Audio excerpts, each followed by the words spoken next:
Good afternoon, ladies and gentlemen. Guile here, and welcome to another Supreme Commander epic. A little later than billed, admittedly, thanks to half-term and a couple of kids' birthdays. But you know what?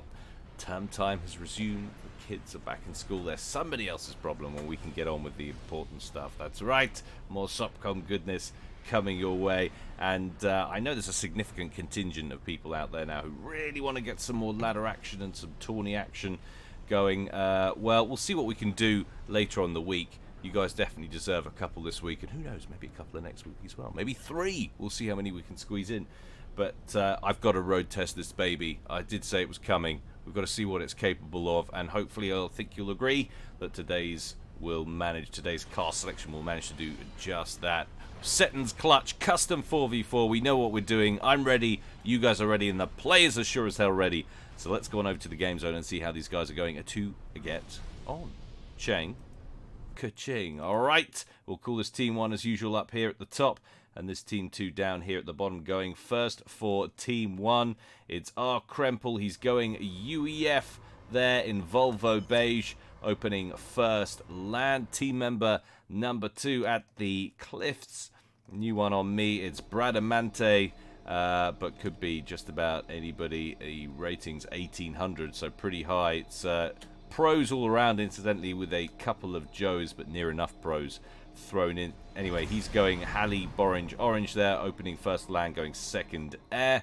Team member number 3 at the Causeway. It's Jazzy going Cybrin, bless him, in this season's very fashionable baby pink, opening first land. And last but not least, over at the beach, it's Jonas 2, or Junus 2, or Junus, as we shall be referring to him over the course of this game. He's going Aeon in Spetsnaz Green, opening first land. Let's take a look at Team 2 down here at the bottom. Rearguard air position, the other 1400s. So the two 1400s, the two sub-pro, just about sub-pro players are in the 2 air positions here. It's Kavat. He's going Baby Blue, going Aeon, opening first land. To the Cliffs, it's team member number 2. Still never really got the best way to present this guy, but we always called him T-Bammed in previous casts, and today shall be no different. He's going Aeon in Pontiff White, opening first air, going second land. To the Causeway, we have the owner and creator of the Bitcoin exchange, Satoshi Nakamoto. Very excited about the wealthy billionaire here that I'm sure he is coming over, and will no doubt be supporting FAF hugely. Of course, not him, I'm sure, but an Aeon nonetheless, and he's going electric blue and on his way up towards the middle of the map to get that all-important reclaim. He's going first land and going land all day. Team member number 4, last of all, it's Renegade going Cybrin, bless him, in an Elephantine Grey, opening first land, going second air next to the Hydro. So we've got 2 Aeon, is it? Yeah, 2 Aeon, is it 3 Aeon? I misspoke, excuse me. 3 Aeon and a Cybrin there for Team 2. We've got 1 of each of the races there for Team 1. Game quality at 94%. That's pretty darn good going, so pretty well and truly balanced. 2 top-rated players, T-Bammed and Bradamante. So look out for them as the 2 Causeway players turn up in the center just to say hi. And as we learned recently, not actually the best move going straight for the Salem Rex. Did not know that. But turns out Jazzy doesn't either. Satoshi Nakamoto looked like he had the right idea first of all and thought, no, I'm going to steal a mass he's working on to try and slow him up just that little bit. Very excited about the prospect of running the full Huzzah Supreme Scoreboard mod and hopefully not receiving any slowdown. I might well have jinxed it now. We'll have to see how we go. I swear to God, if I get slowdown in this, you guys are never going to let me hear the end of it, I'm sure. But this is unclocked, so there's always improvements that we can make to the old processor. Transport out there for T-Bammed, just dropping off a couple of NGs. He looks like he's going to be in control of that side island relatively easily. Still waiting on a transport to come out there from Bradamante to pick up his island over on the far right. Little bit of exchange of fire going on between the comms as Jazzy tries to scoop that final Salem wreck. Nakamoto Taking the opportunity just to put a few in the back of that ACU chassis while he goes a scooping. How are we doing on reclaim? So Jazzy's on 3.7k, Satoshi is on 4.4k, so he's doing a little bit better for his team on the exchange. 9,700 HP versus 9,300, and of course that Aeon starts with a little extra, an extra 1,000 hit points. So a little extra on damage, a little behind on reclaim. There is Jazzy, who then has to switch up and go after a couple of the tinfoil Auroras, which have shown up to cause him some headaches. Nice bit of micro, keeps them back out of range. Jazzy goes back to reclaiming. No doubt he'll pop off into the water in a second when he feels like he's had enough. Satoshi happy to go about his business. Meanwhile, there's a large group of Mantis queuing up there, still waiting on Bradamante to pick up that side island. No transports on the way as yet. I'm wondering if one's been shot down. That could well have been it. Good work by the looks of things from Renegade. Got in there quickly with his interceptors, shot down that transport and prevented expansion. Is he going to respond to that position, I wonder? Well, we've got a skyhook under construction, so it looks like he might be making a play for that island. If he can hold on to control of the airways in that area, it might just come away with a sneaky island grab. Satoshi and Jazzy both embroiled in a spam culling mission as they go to town on each other's forces. Of course, slight advantage for the Aeon player being able to drift onto the waterways like that. Satoshi blapping them as they come in. Where are we at now on the reclaim figures? 6.5, 6.6k for Jazzy. Satoshi on 6.7. Jazzy having virtually caught up now, but has lost about 50% of his ACU's health in the process. There's more Auroras and Fervors coming in all the time. He needs to stay mobile and avoid as much of that incoming fire as possible. Interceptors out now, not only just from Renegade, but also from T-Band, hoping to assist Renegade in making a grab for that island transport already on the way. 6 engineers locked and loaded, ready to go. This is a major land grab in operation here. Scout planes out among the potential inbound routes for Bradamante, trying to see what's coming. He will have spotted that, but he's just not in a position to do much about it. There are a couple of inties up here, and looks like a kill order has been dispatched. But it'll be amazing if he managed to break through this fighter screen and actually shoot that puppy down. Well, they've locked onto the transport. Interceptors from Renegade responding. Oh, it's going to be close. Wow. Nearly managed it, but all 6 of those engineers survive. Transport down, but he won't worry about that. Cheeky little grab from Renegade, having shot down T-Bam's, oh sorry, not T-Bam, Bradamante's transport there in the first 5 minutes. Good work from Team 2's beach player there. Nice little bit of assistance there from T-Bam as well. Interceptors belonging to Junas, hovering over the top there of T-Man's base, and then it all goes quiet. Jazzy getting a gun upgrade on his comm, taking the opportunity to rep up a little under the water as well, having taken a nasty knock in the open exchange on the causeway there with Satoshi. Satoshi in control of the causeway, or at least the more than 50% of it, and the halfway mark. Little mass field there available to him as well.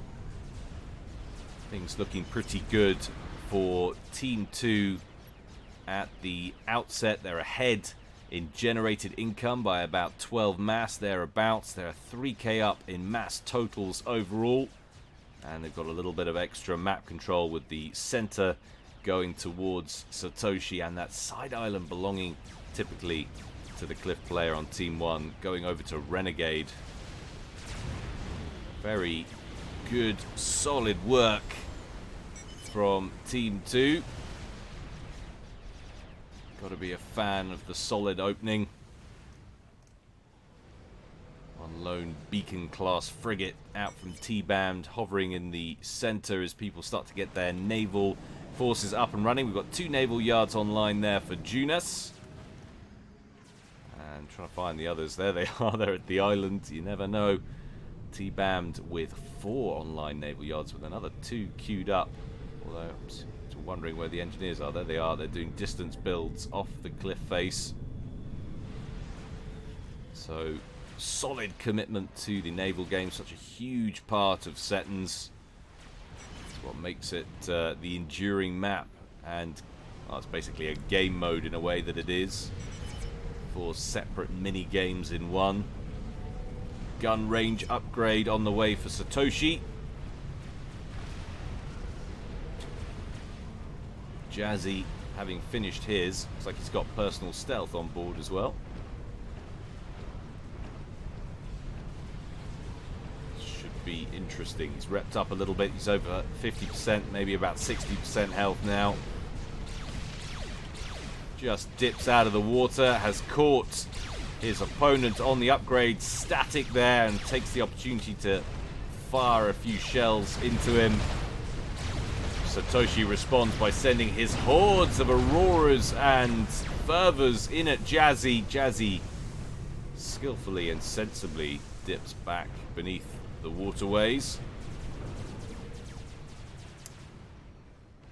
Yeah, that could have been a misstep if he'd not been paying attention there. 1 lone naval yard online for Renegade. Compare that to the 4 that are online up here for Bradamante. Bradamante, actually there's a 2nd naval factory in the island for Renegade, but Bradamante with overwhelming naval production power by comparison. A few frigates just hovering around that cliff starting location.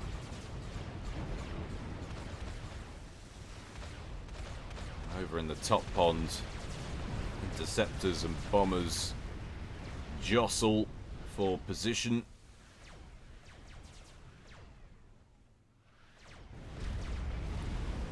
Jazzy looking like he wants to try and I wouldn't try and get your comm out of there. Might just be able to sneak it past if Satoshi isn't paying attention. No, don't do that. That would have been a horrible mistake, bringing your comm out into land in amongst all of that garbage. Has got access to overcharge, but now he's running into a couple of slivers from Renegade that have caught his comm right on the edge there. 3 of those submarines now. This is not looking great, so he has to roll in and start reclaiming. You can see how long it takes them to reclaim those vessels. And he rightfully realizes that's not going to work. Not with 3 subs and a 4th rolling in now.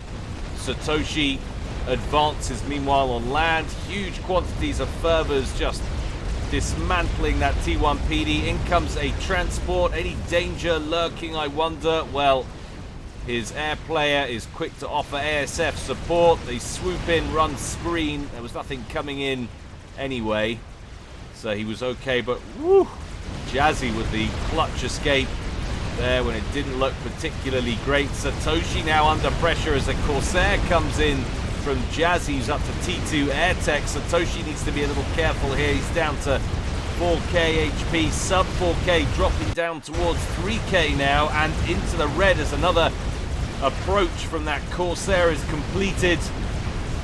Satoshi gets himself under a couple of asylums and he'll breathe much easier now. He's got that shield protection.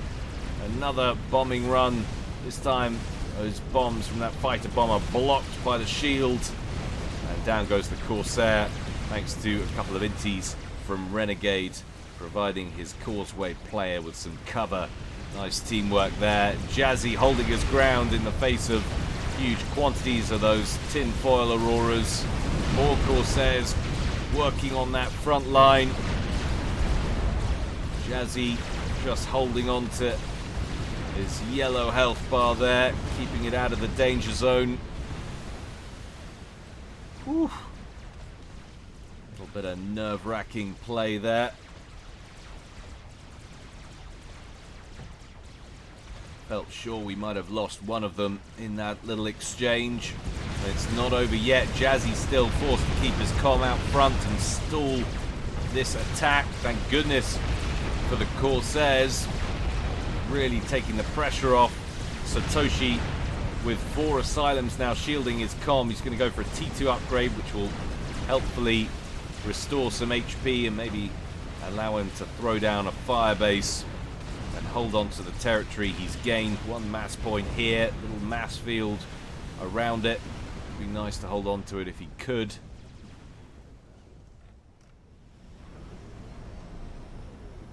Our Kremble at the back. Or Kremple just hurriedly teching up. We'll take another look at mass totals. 433 to 417 on generated eco. Mass totals. Team 2 widening the gap here. 9k advantage over the course of the game now.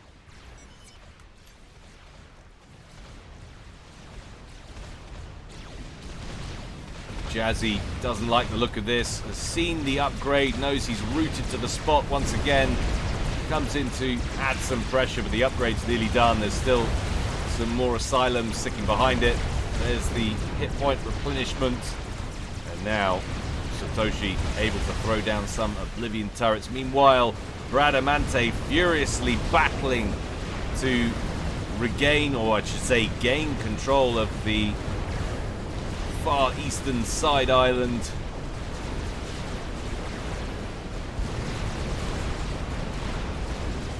T2 naval yard about to complete a Salem. It's not the HQ either, so if he loses it, it's not the end of the world. Now there's a little bit of Cybrin tech in the area, but there's more destroyers turning up all the time from the shipyards up here for Bradamante.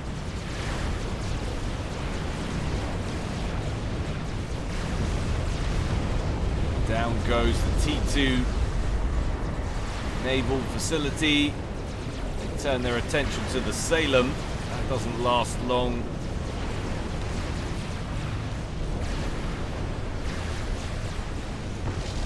Down that goes. 3 slivers left. Now 2. Another Salem turns up from back here, but just 1 shipyard remains, so a lot of shipyards up here in harm's way. 2 down, 1 left. It's going to leave Renegade a little bit light on naval production. There are the obligatory Oblivion turrets being placed under shield coverage. Jazzy, having repped up his comm at least, now is in a untenable position. He is going to have to drop back as soon as he notices it. Probably won't until his comm gets hit by one of these blasts. He's just feeding these point defense at the moment, and there we go. Jazzy on the move with his comm. Should think about setting a different rally point and moving those other forces back as well. Standoff brewing in the top pond now between T-Band and Junus. T-Band with nothing but frigates. It's a frigate-only fleet. It's a much more eclectic mix of naval vessels here for Junus. Destroyers, T1 subs, cruisers, frigates, you name it. Just missing a couple of floaty, naughty asylums, and that will be a well tooled up little fleet right there for Junus. Junus giving up a good 80 odd mass. Something there or thereabouts, 70-80 mass to his opponent in the top pond. Compare that there to the bottom pond. Bradamante's on 150 and Renegade's on 199.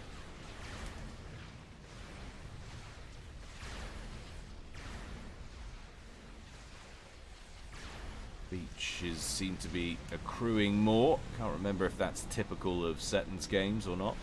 T3 on the way for Bradamante's comm. And the last naval yard is down. no more construction facilities remain for Renegade on that side island. It's only a matter of time before Bradamante is able to oust him completely and gain control of that. But still, that's pretty good going for Renegade. Has kept him off that island for a decent amount of time. And now Satoshi finding a new threat from Junus in the top pond, who is just raining Exodus destroyer fire down upon his position. Working on a miasma as well. Oh, he's going to have to either get some assistance quickly from T-Band, or he's going to have to relocate. Can't contend with that. He's also getting what looks like trebuchet fire. No, it's Gunther fire. So Jazzy dropped back and threw up some T2 artillery pieces. Satoshi was getting ready for that fight, but those miasmas were destroyed thanks to Junus loitering off his coastline here. So he's getting a bit double teamed on the causeway. Always the threat when you extend past the middle. Bradamante being conservative, opting for some standoff tactics there. Parked one cruiser off the coast and raining down those horrendous Cybran missiles. Great effect. Now ready for a distance build, I think, or a transport with NGs to be brought in. A little bit of floaty, floaty, naughty, naughty. Time for Satoshi to hit back. Brings out a large group of blazes, takes down that naval yard, but the I don't see any Exodus wrecks on the bottom of the ocean there, so looks like Junus pulled those up towards the main fleet in this mix somewhere to help counter the movements of T-Band as he was posturing. Large group of Corsairs out from Jazzy, just harassing this fleet belonging to T-Band now. Struggling Exodus at the back just gets creamed. Blazes just surrounded by frigate fire and it's getting torn apart. That's a beautiful sight. Aeon fighting Aeon.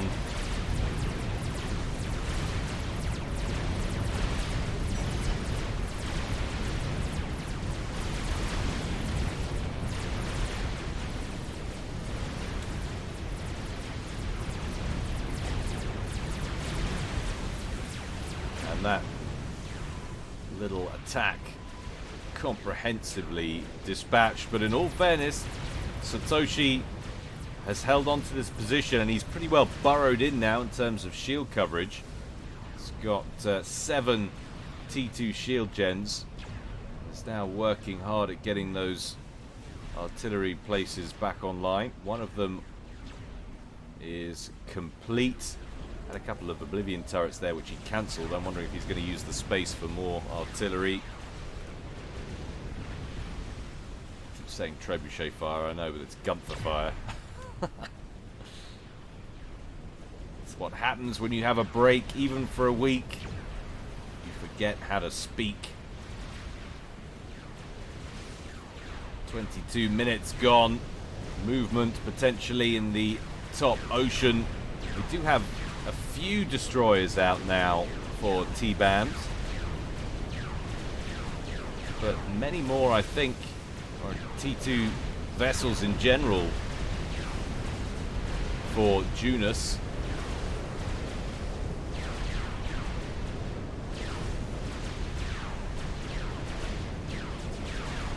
Slowly but surely, he seems to be gaining ground, or gaining water, I should say, and Sneaky has managed to get a whole load of sylphs into the vulnerable T1 naval yards at the island here. It's taken down one, there goes another.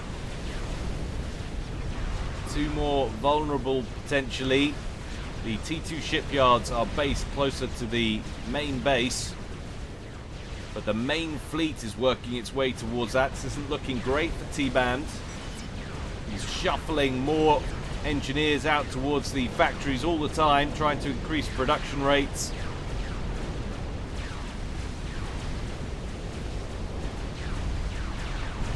Major committal here from Junus. Needs to take out these destroyers.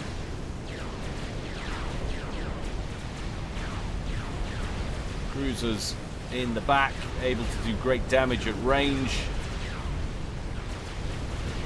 We go to town on these T2 shipyards down here. Torpedo bombers being brought in by Kavats, trying to save his allies' naval production.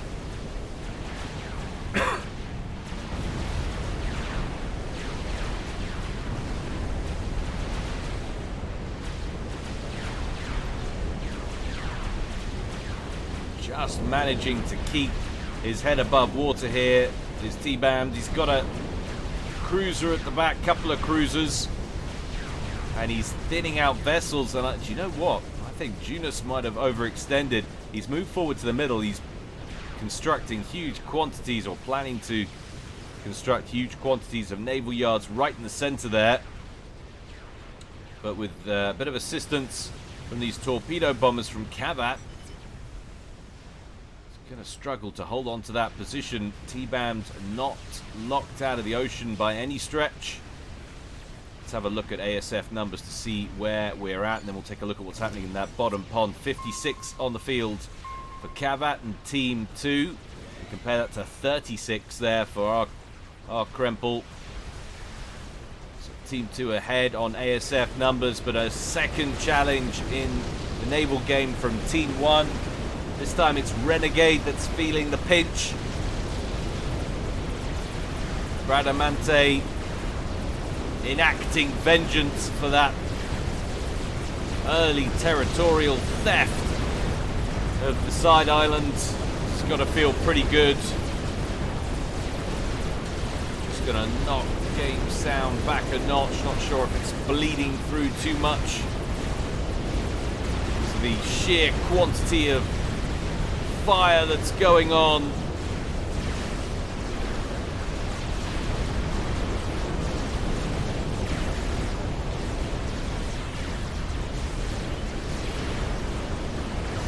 Kavat now with his torpedo bombers doing what he can. In fact, T-Band has got some torpedo bombers in the mix as well. Lots of skimmers all round.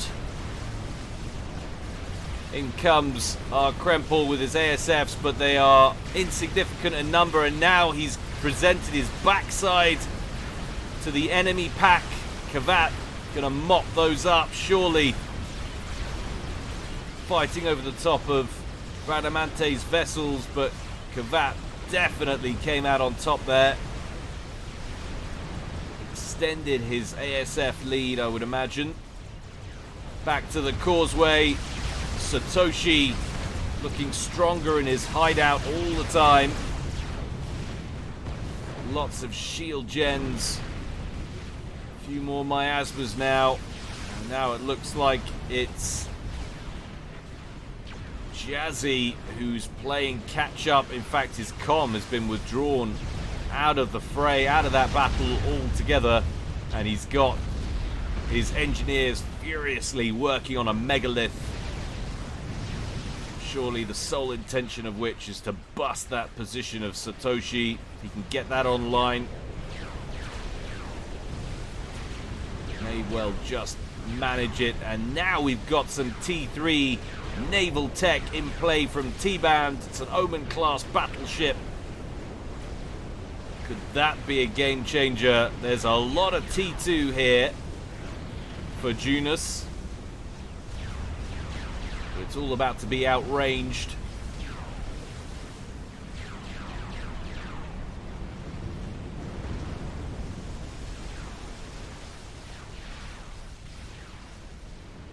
Cheeky engineer drop in from Bradamante, looking to capitalize on some of these wrecks at the bottom of the pond.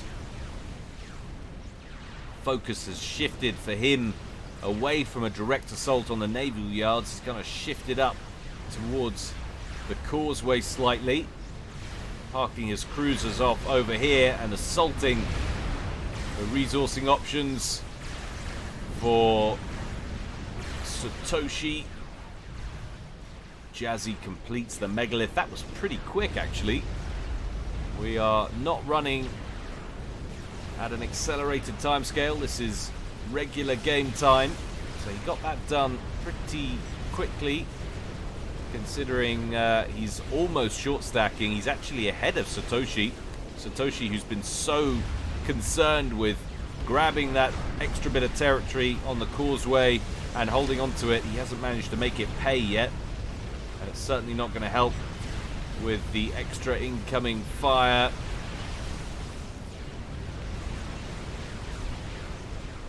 From Bradamante, although he's been ousted in a pretty comprehensive fashion. Would you look at that air incursion from Kavat?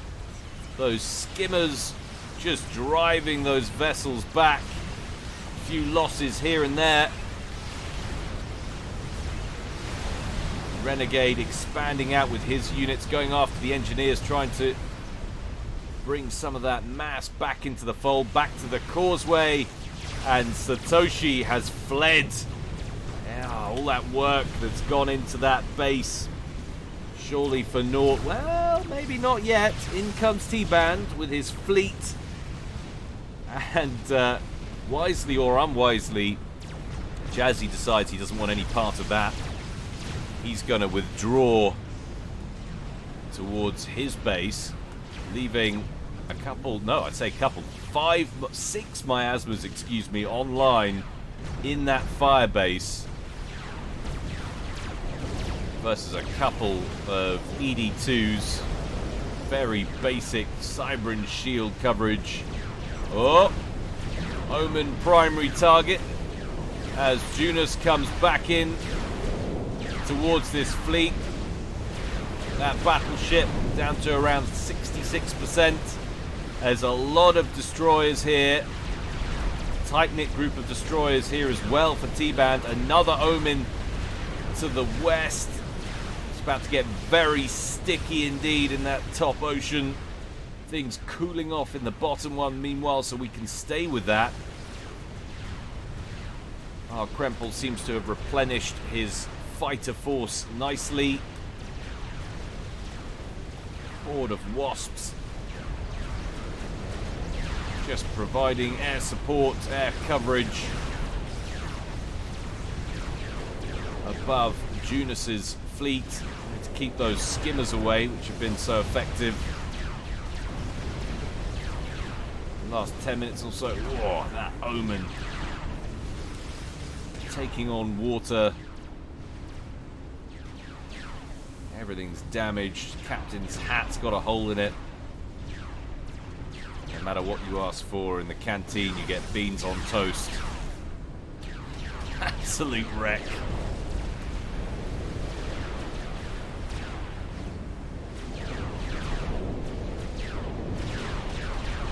"2,000 hit points remain, but the quantity of battleships is increasing all the time. There's 3 in the area now. Let's have a look at how he's doing that, what he's pumping out. He's on 453 is T-Band. And it is the cliffs that get the mass advantage, it would seem, since Bradamante is actually just outdoing him for Team 1, nearly at 500. He's at 498. He's happy to sit back. He's not pushing to knock Renegade out. He's going for more and more eco all the time. He's got a quantum gateway up and running. He's going for ARAS on his comm, looking to maximize his eco while everybody else squabbles for specks of dust.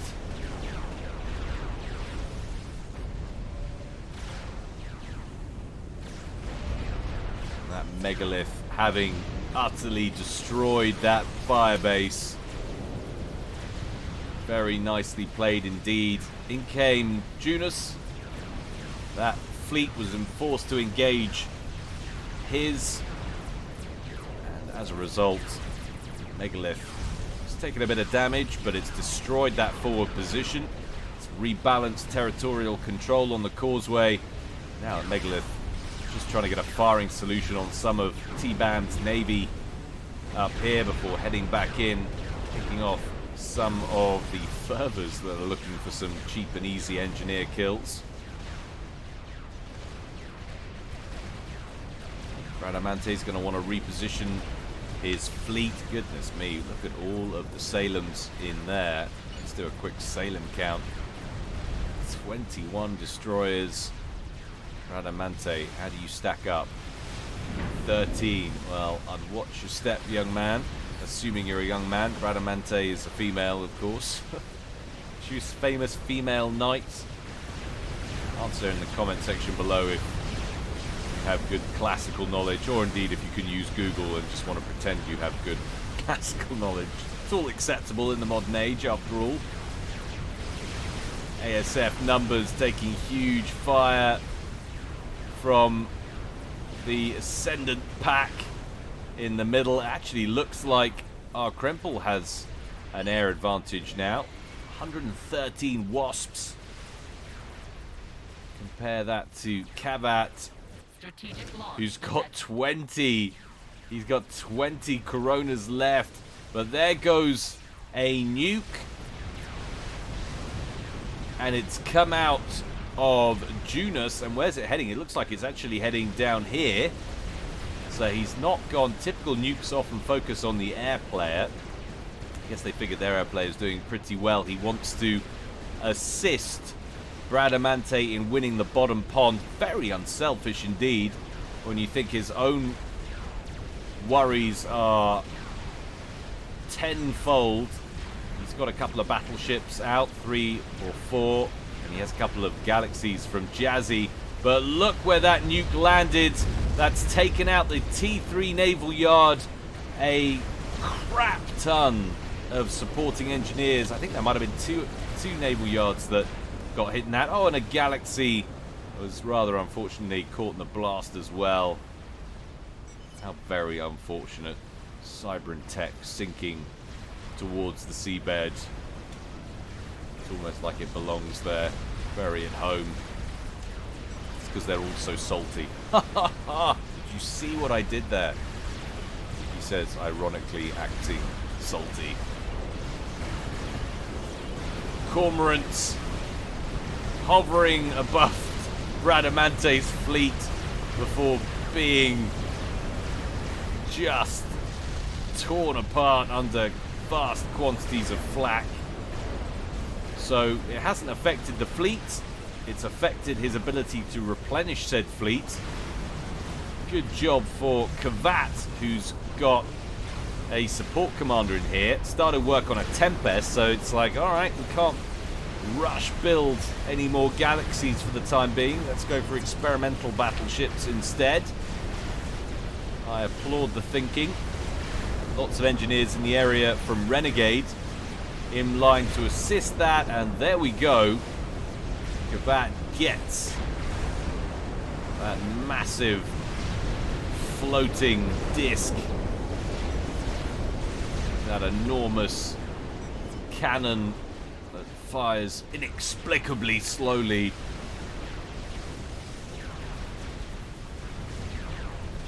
And now our Krempel trying to even things up from the sky with hordes of storks. This is where it really pays to be an Aeon player. Get some of those solaces out.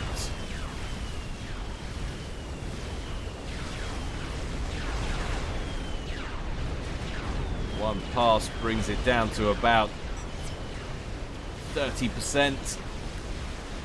But there's a lot of anti-aircraft fire. They're not getting a second pass in. Oh, that's bad for Kavat. Just manages to get out of the way. Second nuke out. This time it's from Kavat. Where's that going? It looks like it's going up. He's repaying the favor. It's going up towards Junus, potentially. That lands in here. Surely that's naval game over in the top pond for Team one, and it looks like the nuke is heading in that direction. Not only will it be over, it will be over much quicker than Bradamante will be able to win the bottom pond, if he's able to win it at all. Pretty clutch nuke right there, taking down both his T3 naval yard and Jazzy's. Now it really is all down to our Krempel, who can hit back from the skies. No pressure, sir. Bradamante has amassed a pretty sizable force of Seraphim BS. Make of that what you will. Hitting back at the Tempest as it withdraws, flanked by a couple of Galaxy-class battleships.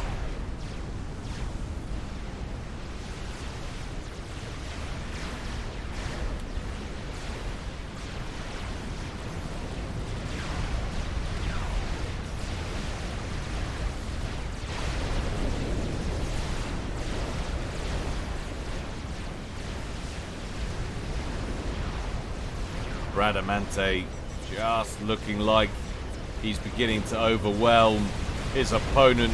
Down goes the first Tempest. There is a second with a third that's been started. More torpedo bombers in, this time from T-Band. But look out! Junus from the back completes a Tsar, and he sent it again unselfishly over to the bottom pond. You've got to take the win where it's most likely to happen.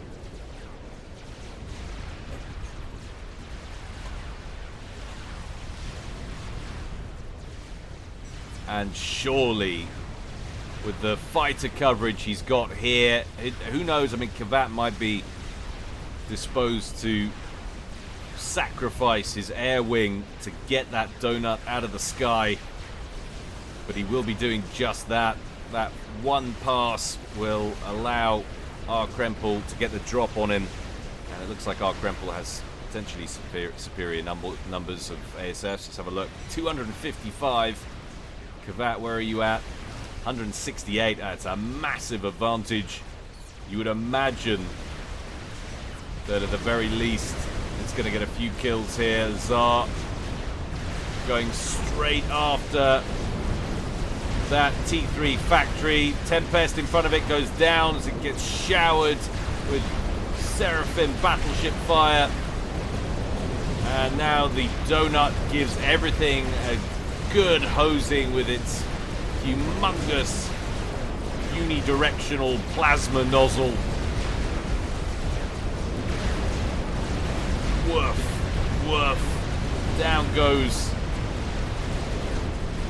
the naval yard. The Galaxy is left on 2k HP, but it won't be for long. It will be for a little longer as they all miss.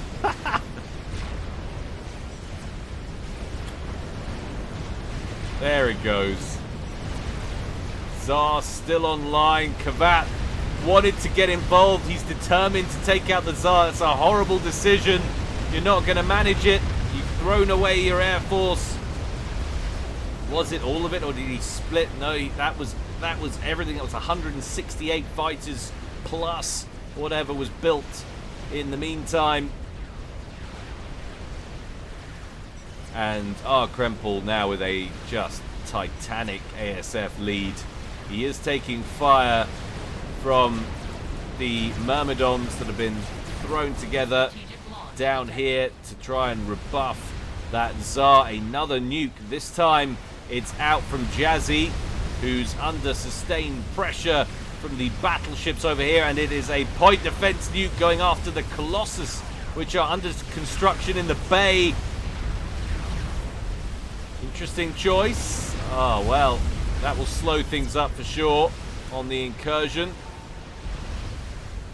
The Tsar down at the bottom. We're going back to that as it's going after Kavat's base. This will hurt his ability to get back in the air game even more.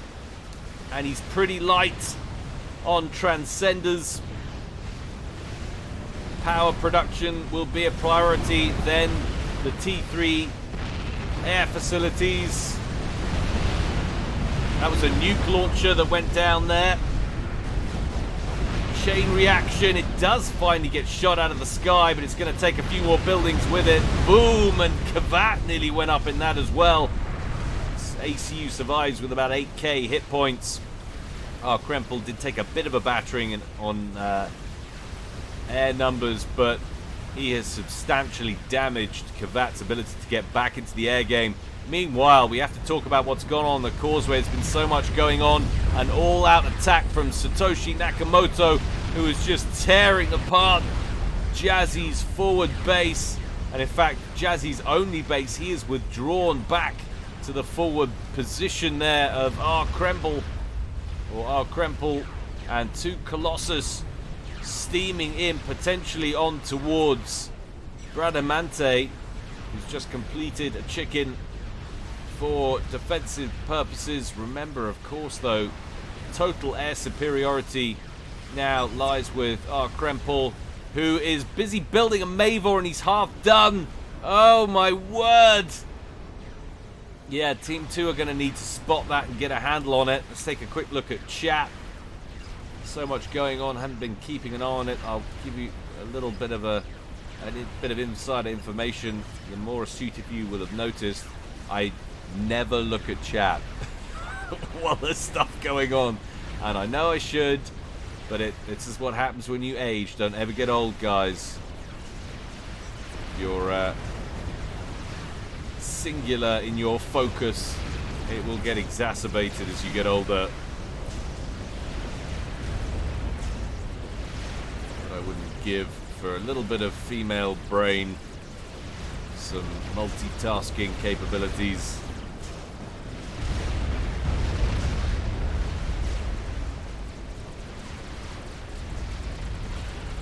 So control from Renegade ceded now to T-Band. Renegade with his column over here. He's effectively bowing out for the time being.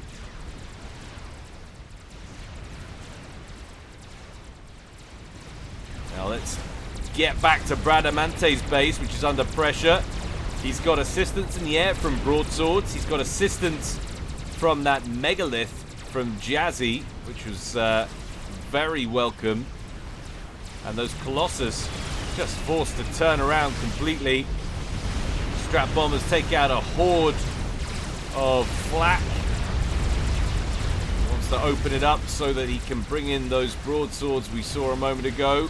Those broadswords actually going to town on the Obsidians, and no doubt soon the Colossus as well, which have split off away from the anti-air. A lot of units. I don't want to say getting thrown away here, but it's the next best thing. Very highly effective defense here from Team 1. Inflicting huge casualties for minimal losses. 8.5k left on that Colossus. But they need to be careful now, Team 1. T-Band getting set up on the beach. Lots of engineers spewing out land factories. They're taking a peppering, though, from some of these ambassadors. Strap bombers bombing indiscriminately. Are we seeing any more Colossus on the way? Yes, we are. Would you look at that queue of experimentals? There's two more rolling in already. T-Band on 614, and it looks like he's pack leader at the moment, chip leader if you will. 685, that might be reclaim related. Yes, it is. But Bradamante is second. He's on like 609. That drops to 590, so maybe that was reclaim related. But either way, T-Band out in front and pretty comfortably able to sustain regular Colossus production. Now the question is, how's that Mavor doing? Because that has snuck into the game very quickly. Junus even assisting that now with his comm. It's 5,800 hit points out of 8,000. Gives you an idea of how far along that progress is there towards completion. So, top pond universally now under T-Bam's control. Bottom pond universally under Bradamante's. Causeway under threat now for Satoshi. He's the only one left with a presence on the causeway at all, and he has had to drop right back. Fleet's now far too strong, really, for the causeway to feature at all, you would think. Hard to get units across it for any kind of assault. That base, formerly belonging to Renegade, transferred over to T-Band. Pretty much done and dusted now, so Bradamante able to bring those battleships across and just rain 7 shades of poo upon Satoshi.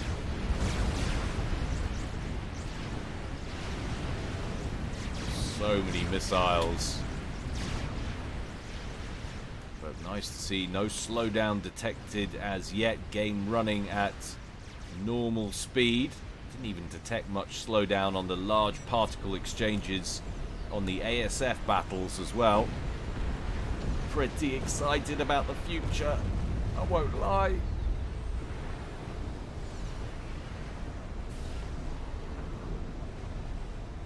That Mavor, 7,200 hit points and climbing. That is going to be problems for Team 2. Kavat down here, pumping out more floaty, naughty. I'm not really sure that's a worthwhile expenditure. I suppose it is, keeping them busy. But what's going on here? Renegade, who is now effectively just a disembodied ACU, that doesn't make sense at all, or an ACU that's cut off from the rest of the game, is getting a teleporter, so we're on for a bit of cyber and naughty there as he tries to tip the balance with a tele-snipe, we suspect. We will have a closer look at that as the game marches on. Megalith from Jazzy strolls forward and starts putting pressure on this position, and not before time as well. Cheeky little tac missile battery going up en masse from T-Band. That looks like it's been identified and busted. Doesn't want to get too close to those Colossus though as they wheel. Oh no.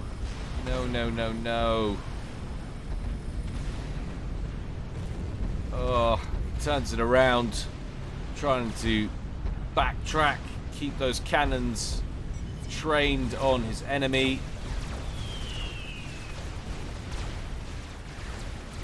Massive bomber attack though from Ark Krempel, backed up by broadswords. All of the Colossus open up on the Megalith.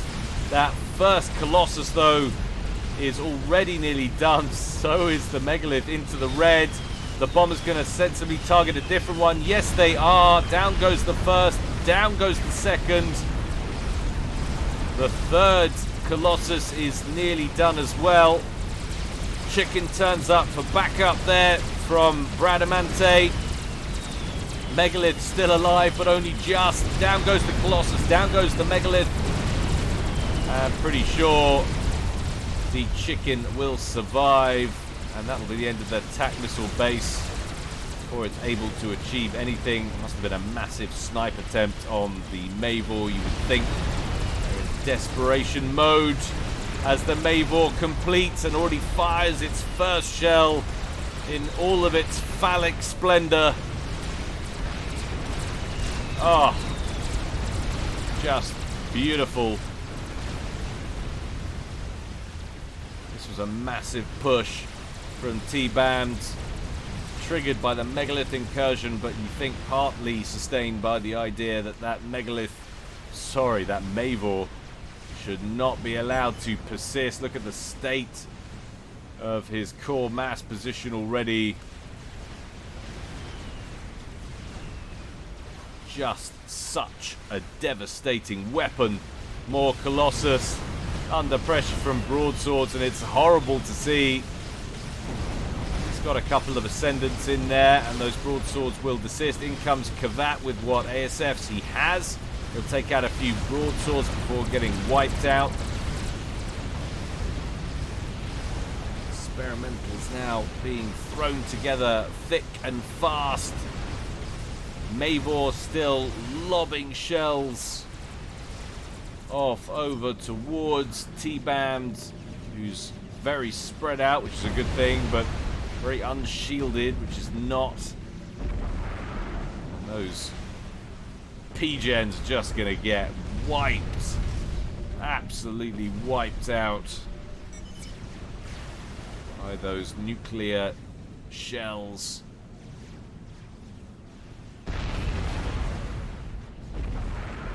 Just too cool. What has that done to T-Bam? Has that power locked him at all? Actually, no, that's not. He's doing okay on power, but he has dropped down to 524. Bradamante now in the lead on 650. There's a thing. What? A second game ender under construction. A Yolona Os experimental nuke launcher. If that goes online, this will be a first, I think, for Guilecast in some 450 casts, or however many there have been. Maybe just over 400 casts. Never have we seen both a Mavor and a Yolona Os operational in the same game, I don't think. Correct me if I'm wrong. There might be some hardcore fans out there, if I haven't turned them all off by now. I might know the casts a lot better than I do. You should actually have to be particularly hardcore to know them better than I do, as the double casting illustrated not so long ago of the same play. But now you're just throwing mass at them. But what can they do? They haven't invested in standoff tactics. The game shifted away from the direction they thought it was going to. T-Band just going to get wiped out here. So much defensive firepower. Lots of damage in those broadswords, which are relatively immune from danger. Large strap bombers here.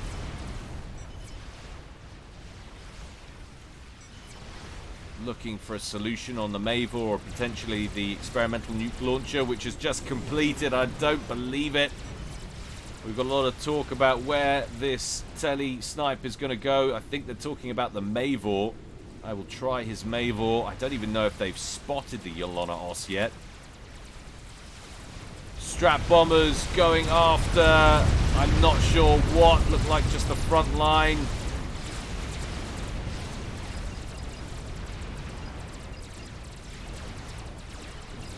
Renegade saying, shall I suicide the main SMD so they can nuke?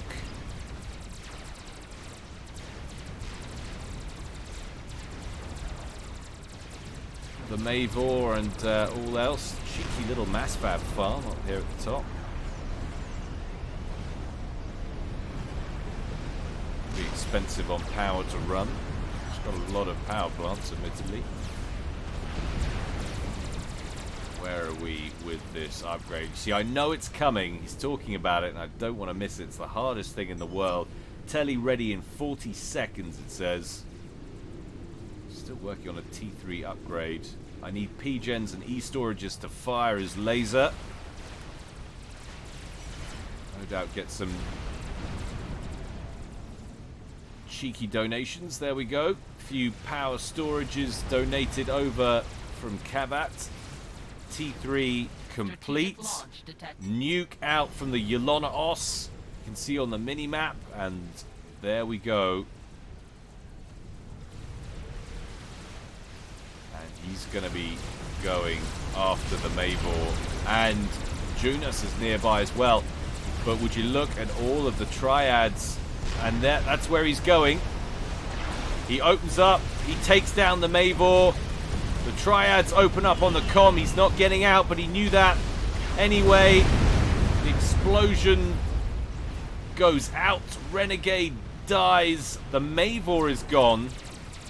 But the situation has not improved because of this. He's going straight for the back base. No, he's not. He's going to take that out first.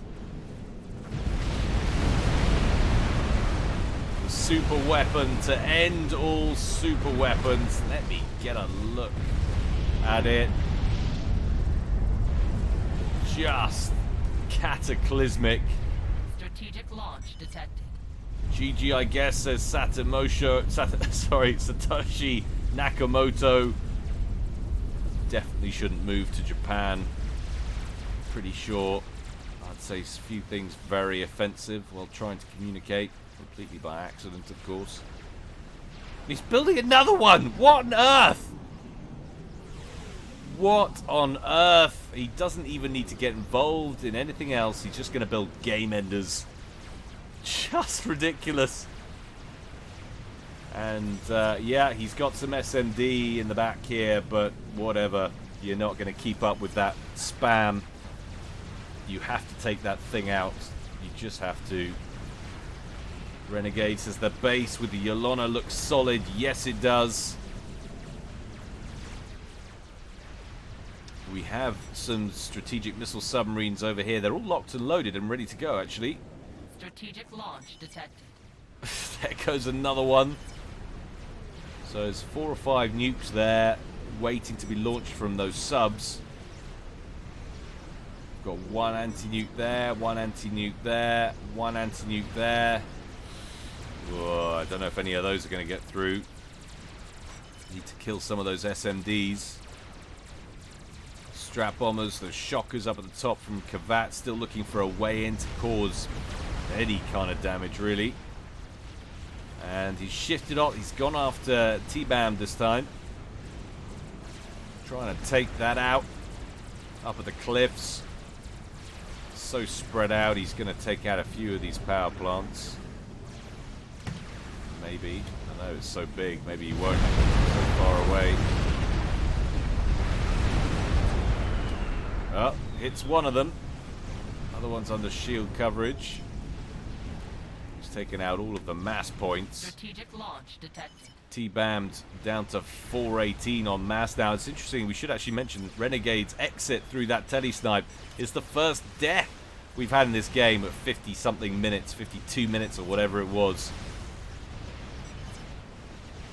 First ejection from Setons game, that's pretty good going. Everybody else still in. Certainly helps getting a replay that doesn't desync when everyone stays in, that's for sure. Satoshi's original base out of mass now. Where is the comm? Hiding somewhere way out of dodge.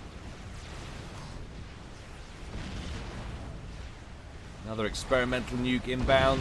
One missile out. That second missile out. Defended. But they're going to be facing another one any minute. And in fact, there's 2 Oh my god! Sorry. A little bit of hero worship here from somebody who's been covering this game for a long time. Getting to see something in competitive play that you just don't get to see. Well, this is their only hope now. A massive submarine-based strategic missile launch there from T-Bammed. Have they got the anti-nukes to deal with it? He only needs 1 to get in for Team 2 to stay in this. If all of these get shot down, then I'm sorry. That's going to be game over. And that is it. Comprehensive strategic missile defense there from Bradamante means they stay in it with all of those goodies. And a control K from T-Band says, that's it. I'm done. He at least got to fire another nuke out. Kavat control K's his comm as well. Gonna wait for everything to blow up. And there goes Satoshi as well. Or Satoshi. And what a win for Team 1. They were a little bit behind. I wouldn't class that as a comeback. It was very close. Yes, Team 2 got the initial jump on what was going on. But that definitely wasn't a behind situation that Team 1 were in. They managed to claw back the side island. They were a tiny bit behind in eco. The causeway, I mean, where was Satoshi stationed? Satoshi kind of had his forward fire base around about there, something like that, and they were exchanging fire here between this position. But I mean, they weren't behind by any meaningful stretch, really. But yeah, it was just the sheer amount, the switch up for game enders. They had a stalwart defense. They had full air control, meant that they could dominate the Colossus as they came in with strats and broadswords. They also had a decent amount of land defense as well. Got hats off to Jazzy for staying relevant there. Those megaliths were integral to the base defense. But yeah, all in all, well played, Team 1. Hope you enjoyed that, guys. There's always more to come from me in the future. Don't forget, if you feel so inclined, you can support me on Patreon. All donations are very gladly and gratefully received, especially now more than ever. Although I've got to say, I hardly noticed any slowdown in that, man. I'm super psyched about the future, the processing power. I don't even know if I need to overclock it. We'll have to see. But anyway, guys, until next time, stay well and stay safe. This is Guile, signing out.